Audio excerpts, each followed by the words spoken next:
El camino de las norias. Relato basado en la experiencia de don Froilán Becerra, escrito y adaptado por Eduardo Liñán para relatos de horror. Al mirar esas historias que escribes, te puedo asegurar que me sumerjo en un gran torrente de recuerdos que llegan a mí de forma estrepitosa. Mientras mis nietos juegan tranquilos en el patio sin imaginar la clase de cosas horribles que andan allá afuera. Cosas que se ocultan en un velo de oscuridad que pocas personas logran llegar a ver. He llegado al final de mi vida y ahora solamente espero la muerte. He vivido y visto lo suficiente para estar en paz sentado en una vieja mecedora que me regaló mi hijo hace muchos años atrás. Me entretengo con la modernidad de un aparato tecnológico en el cual puedo leer sobre el mundo y lo que hay afuera de los muros de la vieja casa que construí. No sé en qué momento llegué a tus historias, pero desde que leí la primera fue como si el horror tocara fibras de mi ser nuevamente al leer sobre experiencias que solamente creía me habían sucedido a mí. Pero tal parece que no es así y hay mucha gente que de igual manera las ha padecido. Luego de leer todos y cada uno de tus relatos, por fin este día me decidí a contarte la experiencia que me marcó de por vida. Así que afilo mi mente y estos son parte de mi recuerdo.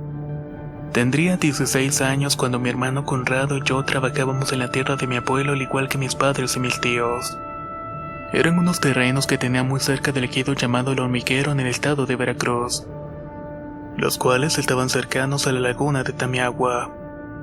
Estos terrenos eran alimentados de agua gracias al río Tancochín, el cual corría cerca de la propiedad.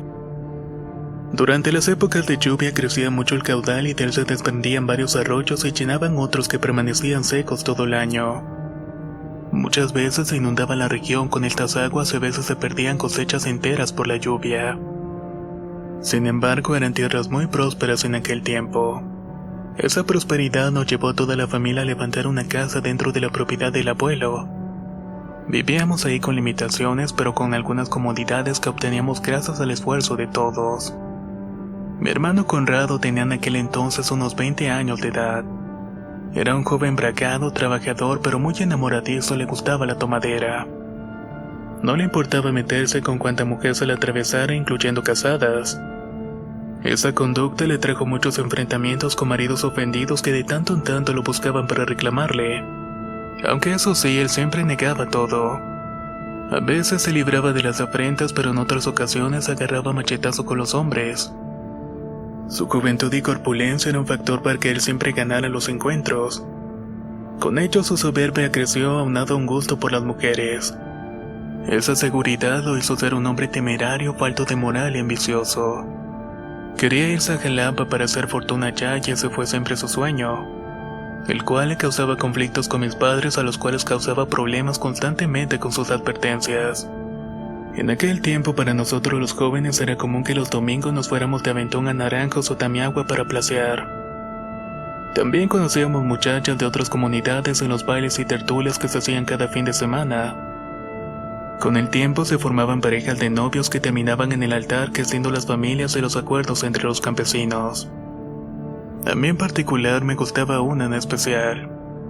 Se llamaba Nazaria Gómez y era hija de un campesino que cultivaba legumbres en la región. Desde que la vi me cautivaron sus negros ojos al igual que sus largas trenzas que contrastaban con un rostro hermoso e inocente. Siempre estaba sonriente y llena de vitalidad. Sabía que muchos la pretendían y ese día por fin me había animado a invitarle a una nieve. Se lo conté a mi hermano para que me diera consejos sobre cómo abordarla, y en tanto estaba comprando unas flores para dárselas. Pero estaba con tan mala suerte que mi hermano se había adelantado hablándole antes. Dada su percha, seguridad y éxito con las damas, no dudaba que le hiciera caso y así fue. Fueron varios domingos en que mi hermano le cortejó hasta que por fin durante una celebración de una tertulia con engaños la llevó a una cantina donde comúnmente bebía con sus amigos. Esa tarde mi hermano obligó a Nazaria con la promesa de pasarla muy bien. Fueron varios tragos que le dio hasta el punto de embriagarla.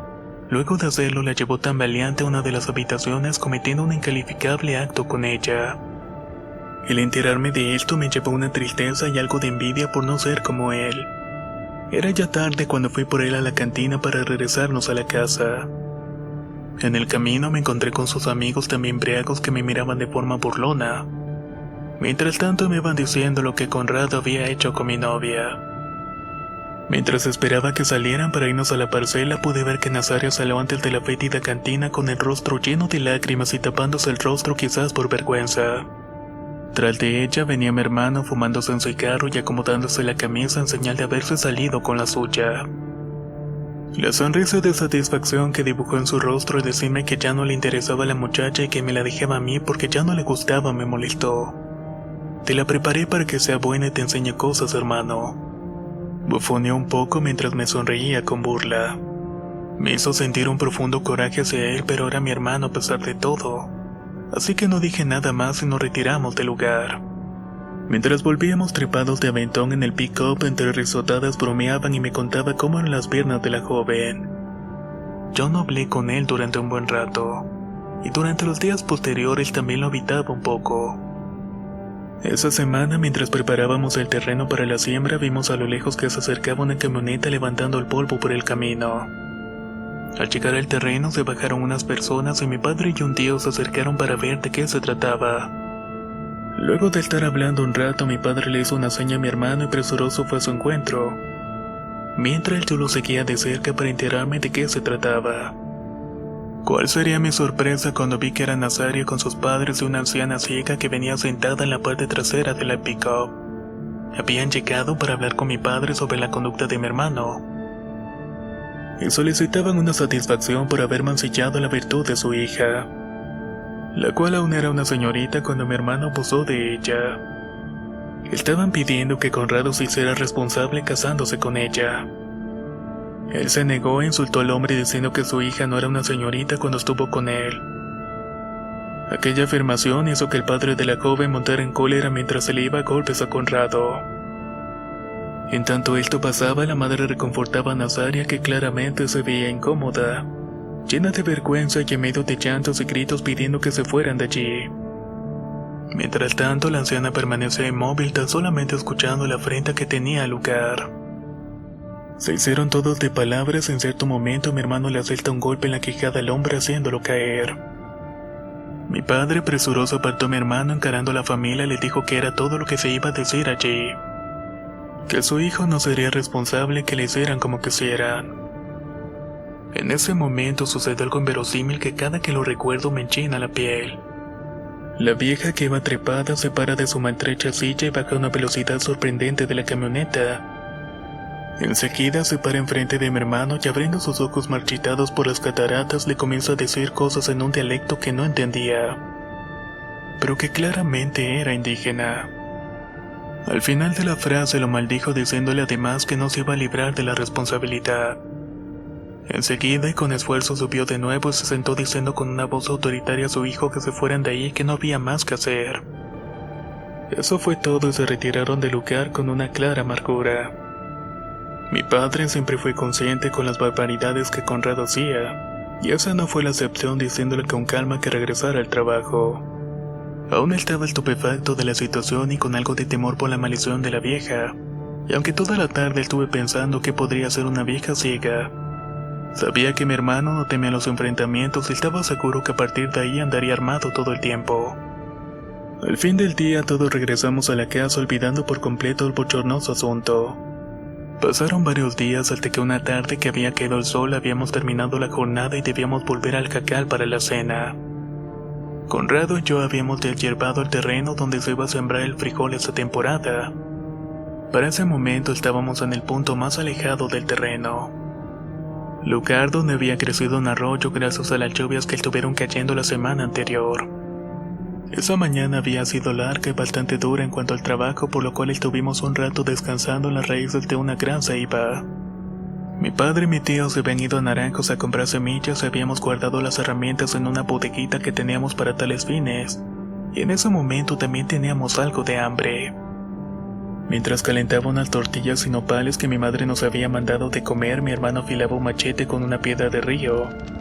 De pronto escuché algo extraño y eran susurros que se mezclaban con el sonido del agua.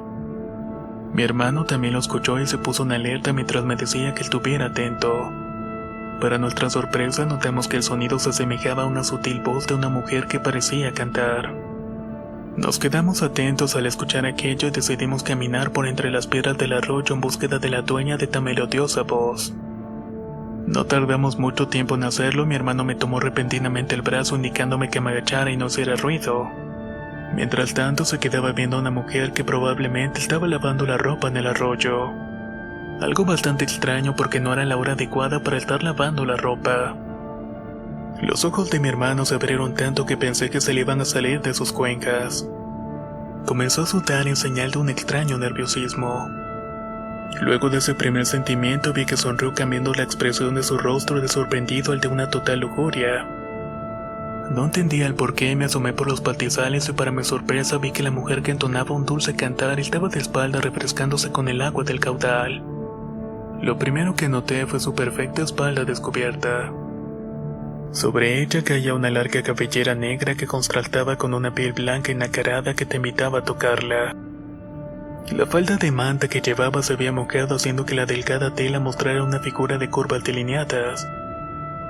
Todo esto despertó en mí un sentimiento de deseo que hizo latir mi corazón al ver tan inusual presencia.